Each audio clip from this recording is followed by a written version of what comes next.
Hello, welcome back to my YouTube channel have a look. ഇന്ന് നമ്മളൊരു നാടൻ റെസിപ്പിയാണ് ചെയ്യുന്നത്. തെരളി, വയണയപ്പം എന്നും പറയും. പല സ്ഥലങ്ങളിലും പല പേരായിരിക്കാം. അപ്പോൾ ഇതാണ് ഈ അപ്പം ഉണ്ടാക്കുന്ന ഇല, തെരളി ഇല എന്നാണ് ഞങ്ങൾ പറയുന്നത്. ഇത് നന്നായിട്ട് കഴുകി വൃത്തിയാക്കി വെച്ചിട്ടുണ്ട്. പണ്ടൊക്കെ എല്ലാ വീട്ടിലുമൊക്കെ ഉണ്ടായിരുന്നു ഈ ഇല, പക്ഷേ ഇപ്പോൾ അങ്ങനെ അധികം കാണാറില്ല. അതുകൊണ്ട് തന്നെ ഇത് ഉണ്ടാക്കുമ്പോൾ ഭയങ്കര സ്പെഷ്യലാണ്. അതുകൊണ്ടാണ് ഞാനൊരു വീഡിയോ എടുത്ത് വയ്ക്കാമെന്ന് വിചാരിച്ചത്. അപ്പോൾ നമുക്ക് എങ്ങനെയാണ് ഉണ്ടാക്കുന്നത് നോക്കാം.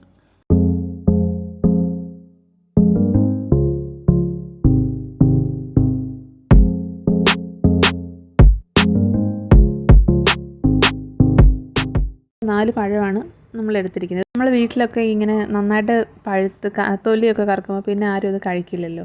അപ്പോൾ അങ്ങനെയൊക്കെ മാറ്റി വെച്ചിരിക്കുന്ന പഴമൊക്കെ നമുക്ക് ഇതുപോലെ ഉണ്ടാക്കാനായിട്ട് എടുക്കാം. ഇനി 2 കപ്പ് അരിപ്പൊടിയാണ് വേണ്ടത്. ഇത് വറുത്ത അരിപ്പൊടിയാണ്. ഇനി കുറച്ച് ജീരകത്തിൻ്റെ പൊടിയും കുറച്ച് ഏലക്കയുടെ പൊടിയും എടുത്തിട്ടുണ്ട്. ഇനി ഈ പഴവും ജീരകവും ഏലക്കയും കൂടി നന്നായിട്ടൊന്ന് അരച്ചെടുക്കണം. ഇനി വേണ്ടത് അരമുറി തേങ്ങയാണ്. ഇനി 2 കപ്പ് ശർക്കര, കുറച്ച് വെള്ളം ഒഴിച്ച്, ഒരു 1/2 കപ്പ് വെള്ളം ഒഴിച്ചിട്ട് നന്നായിട്ട് ഉരുക്കിയെടുക്കണം. തിളപ്പിച്ച് ഇതുപോലെ ഉരുക്കി ശർക്കര പാനിയാക്കി എടുക്കണം. ഇനി ഇത് അരിച്ച് ആ അരിപ്പൊടിയിലേക്ക് ഒഴിച്ചു കൊടുക്കാം. നമ്മൾ എത്ര അരിപ്പൊടി എടുക്കുന്നോ അത്രയും തന്നെ ശർക്കരയാണ് എടുക്കേണ്ടത്.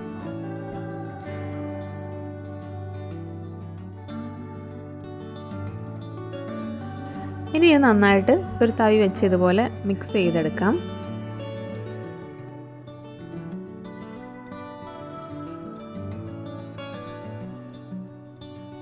ഇത് കുറച്ച് നേരം ഒന്ന് മാറ്റി വയ്ക്കാം. ഒന്ന് തണുത്തിട്ട് ബാക്കി നമുക്ക് മിക്സ് ചെയ്യാം. ഇനി നമ്മൾ തിരിങ്ങി വെച്ചിരിക്കുന്ന ആ തേങ്ങ ഇതിലേക്ക് ഇട്ട് കൊടുക്കാം. അതിൻ്റെ കൂടെ ആ പഴത്തിൻ്റെ മിക്സ് കൂടി ഒന്ന് ഒഴിച്ചു കൊടുക്കാം. ഇനി വീണ്ടും നന്നായിട്ട് ഇതൊന്ന് എല്ലാം കൂടി ഒന്ന് മിക്സ് ചെയ്ത് എടുക്കാം. ഇതിപ്പോൾ അമ്മയാണ് കേട്ടോ നമുക്ക് വേണ്ടി ഉണ്ടാക്കുന്നത്. എനിക്ക് വീഡിയോ എടുക്കുന്ന പരിപാടി മാത്രമേ ഉണ്ടായിരുന്നുള്ളൂ.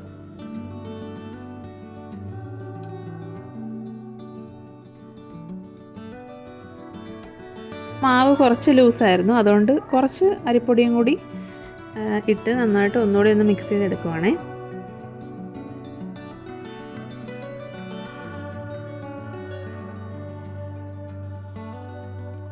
ഇതാണ് നമ്മുടെ മാവ് നന്നായിട്ട് മിക്സ് ചെയ്തെടുത്തിട്ടുണ്ട്. ഇതാണ് ഇതിൻ്റെ ഒരു പരുവം.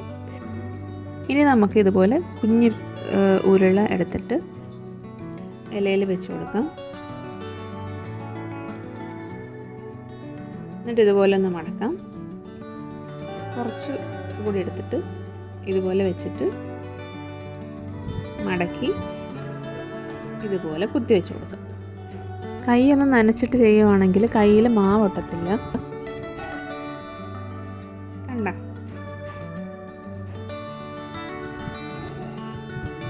ഇനി ഈ ഇല ഫുള്ള് അങ്ങനെ ചെയ്യണം. അപ്പോൾ ഞങ്ങൾ പോയി ഇതെല്ലാം ഒന്ന് സെറ്റാക്കിയിട്ട് വരാം.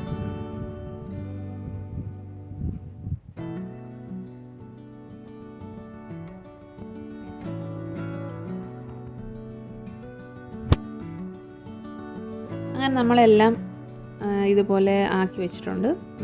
തെരളിയെല്ലാം സെറ്റാക്കി വെച്ചു. ഇനി നമുക്കിത് പുഴുങ്ങിയെടുക്കണം. അതിന് വേണ്ടിയിട്ട് ഇഡലി കുട്ടുവത്തിൽ ആണ് പുഴുങ്ങിയെടുക്കുന്നത്. തിളയ്ക്കുന്നവരെ ഹൈ ഫ്ലെയിമിൽ വെച്ചിട്ട് അതിനുശേഷം ഒരു 15 മുതൽ 20 മിനിറ്റ് കൊണ്ട് തന്നെ ഇത് വെന്ത് കിട്ടും.